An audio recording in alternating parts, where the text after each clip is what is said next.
Mais uma vez, estamos aqui no Sagrado para mais uma edição do Literatura Viva de 2018, que está acontecendo agora.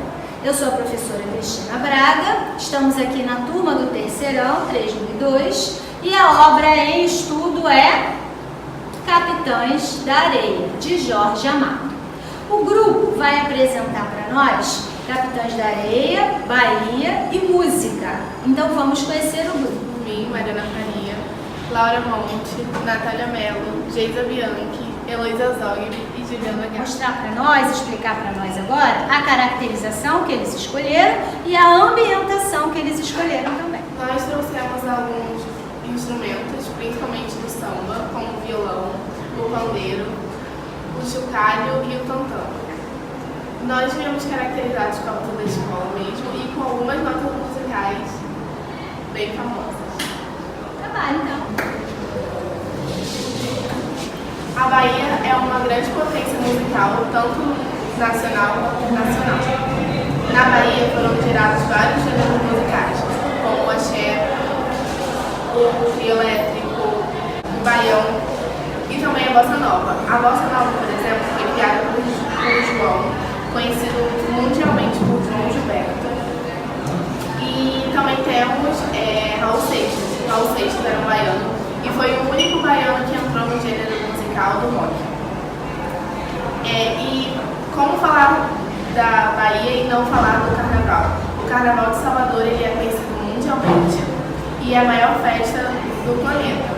Ela recebe milhares de pessoas todo ano e traz atrações grandiosas. A musicalidade também aparece na capoeira, uma arte marcial baiana. A capoeira, junto com o ritmo do berimbau, ela cria movimentos ágeis e complexos, utilizando principalmente os pés e as mãos para fazer manobras aéreas. E a capoeira também foi usada para camuflar uma tentativa de rebeldia, pois eles, vamos dizer, tentavam mascarar que estavam se preparando para lutar através da música e dos ritmos que eles usavam para fazer suas manobras. A principal característica que diferencia a capoeira de outras artes marciais é a musicalidade. A música é uma característica fundamental para a capoeira, tanto como fator histórico, porque os escravos eles usavam a capoeira e a música para meio que ludibriar os escravizadores, porque eles pensassem que os escravos na verdade estavam cantando e dançando, quando na realidade eles estavam desenvolvendo e treinando uma arte marcial. No livro Capitães da Areia, a capoeira é ensinada pelo personagem Querido de Deus e é utilizada pelos meninos de banda como forma de se defender e de ataque também contra os policiais locais. Tá, eu vou falar um pouco sobre a bateria de instrumentos que tem.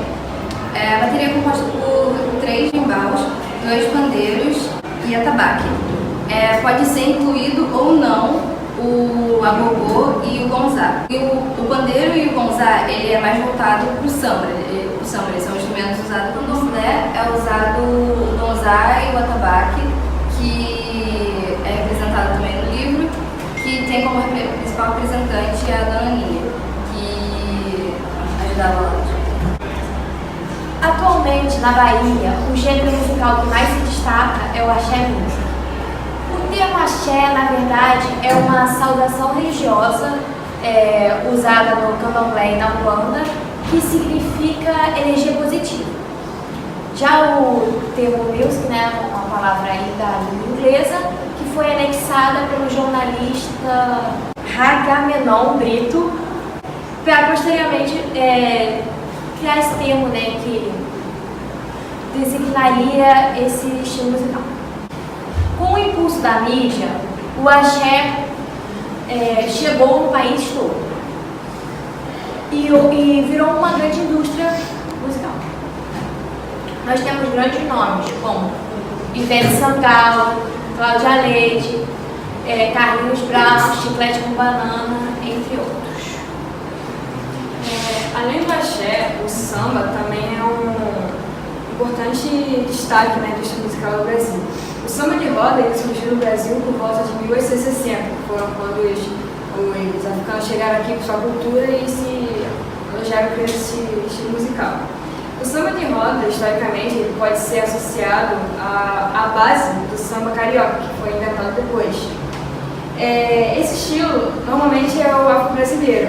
Ele também está ligado à capoeira, porque muitos instrumentos utilizados no samba também são utilizados na capoeira.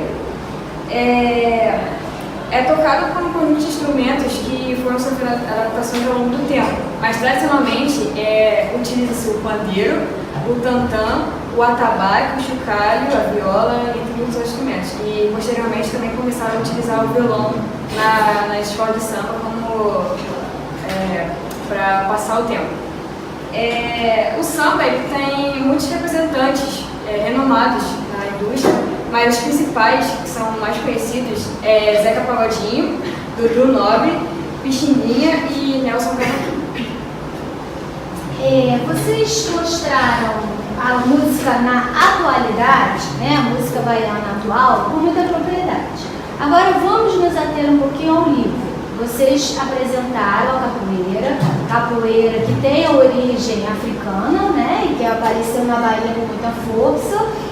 Natália citou o personagem Querido de Deus, que aparece no livro, né, de maneira assim, bem presente, mostrando essa capoeira. E o samba? Vocês citaram o samba. A gente encontra o samba no livro Capitães da Areia? Em alguns momentos, sim. Quando está em festividade lá na cidade, Salvador, o samba é muito abordado. Alguma cena do livro em que apareça, algum personagem que vocês podem mencionar?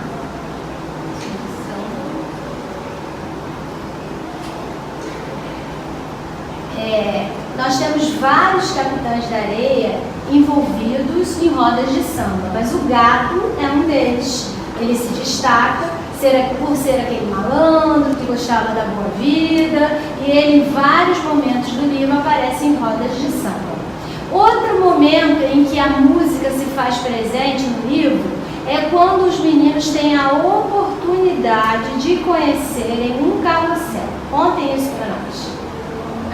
Foi quando o carrossel, que é chamado de japonês, chegou à cidade por causa de um homem, que ele sofria como se fosse uma espécie de alcoolismo, porque ele tinha lá o seu carrossel, só que como ele começou a se envolver com bebida, ele começou a pegar o dinheiro do carrossel para custear o carrossel e para pagar as bebidas. E nesse carrossel, os meninos tiveram a oportunidade de andar quando o pirulito e seu amigo, eles trabalharam durante a noite nesse carrossel, e quando ele foi fechado, ele pôde levar os meninos capitães da areia lá para se divertirem um pouco. Mais alguma informação sobre isso? Não? A cena do carrossel, ela é retratada no livro com muita força, porque mostra que aquelas crianças que eram totalmente infiltradas na vida do crime, né, que feriam os outros, que assaltavam, que roubavam, que furtavam, que já tinham uma vida sexual ativa, apesar da idade muito tênue ainda, porque eles tinham muitos deles não tinham 13 anos ainda, então era uma idade bem assim, nada avançada, mas eles, no momento em que subiram naquele carrossel, no momento em que ouviram aquela música, que para eles era uma música estranha, uma valsa antiga, que não tinha nada a ver com as rodas de samba que eles frequentavam, nem com a capoeira, nem com nada disso. Eles se transportaram para um universo infantil, que na verdade era condizente com a idade deles, mas não com a realidade deles, né? Então isso é bastante importante.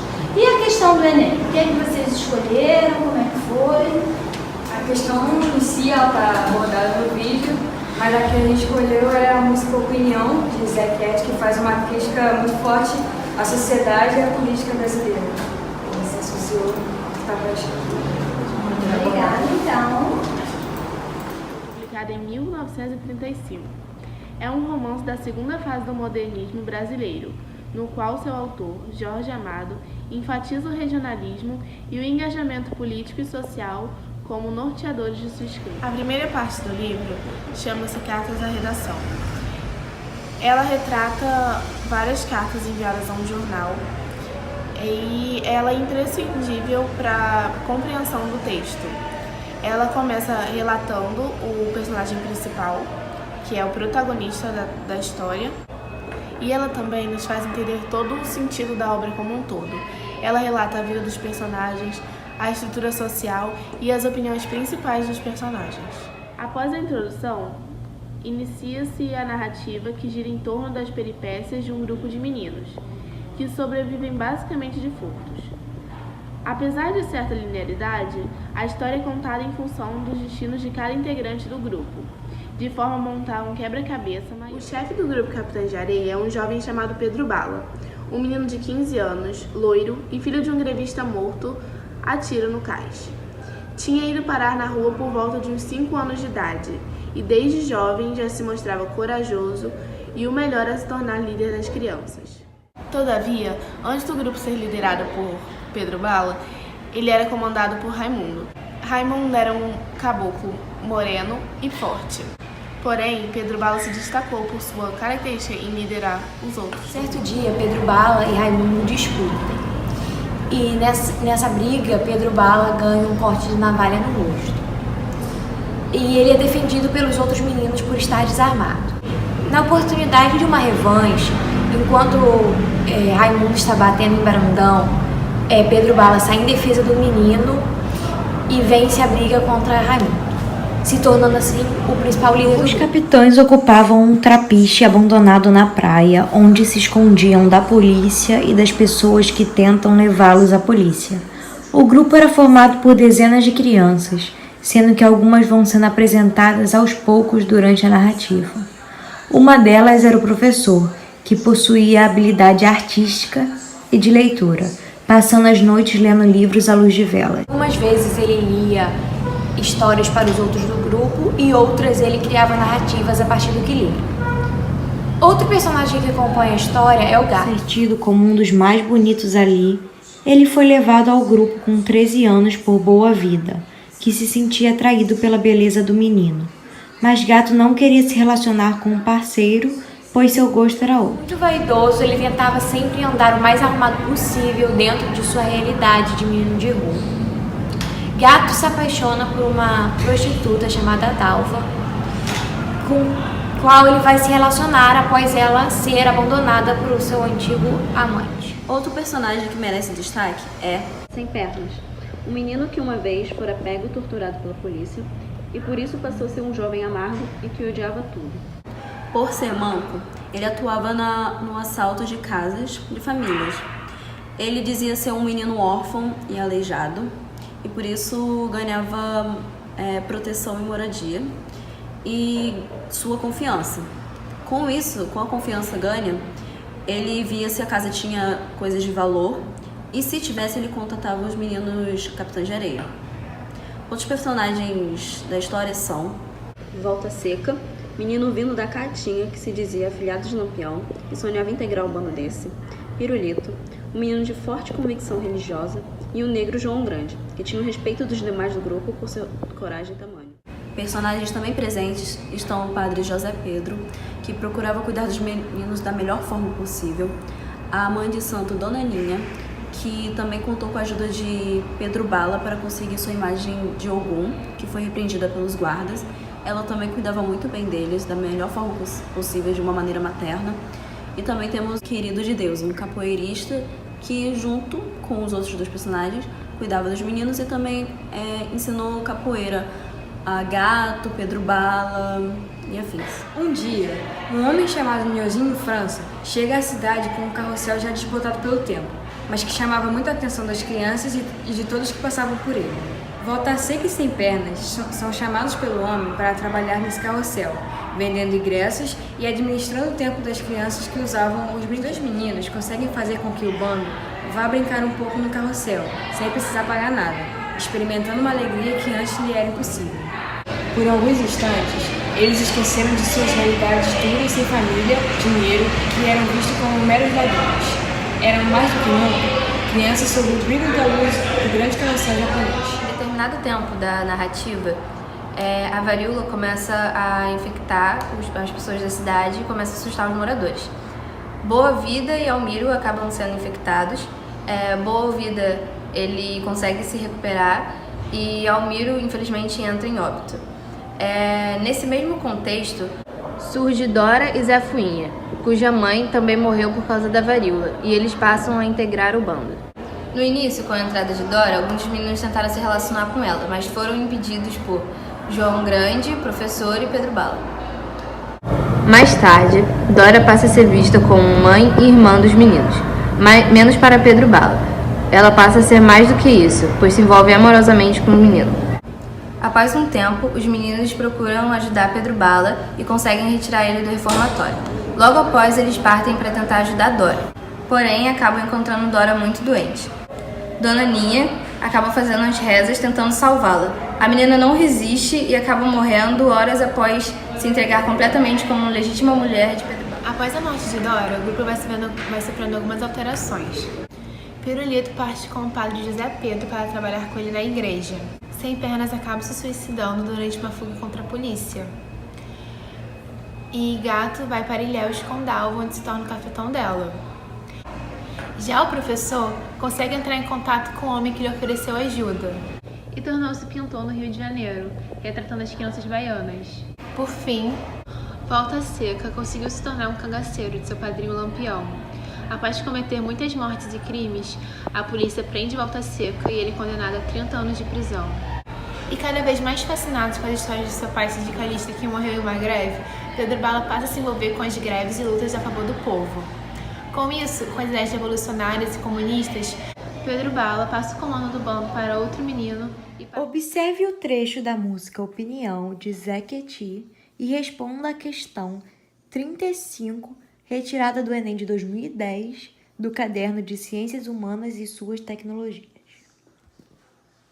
Essa música fez parte de um importante espetáculo teatral que estreou no ano de 1964, no Rio de Janeiro. O papel exercido pela música popular brasileira, neste contexto, evidenciado pela letra de música citada, foi o de: letra A, entretenimento para os grupos intelectuais. Letra B, valorização do progresso econômico do país. Letra C, crítica à passividade dos setores populares. Letra D, denúncia da situação social e política do país. Letra E, mobilização dos setores que apoiavam a ditadura militar. A resposta para essa questão é a letra D, pois apesar da música ter sido escrita para criticar a situação social e política no país durante a ditadura militar do ano de 1974, essa crítica também se aplica à situação do país 3 décadas anterior a essa política de governo, já que reflete claramente a realidade precária e marginal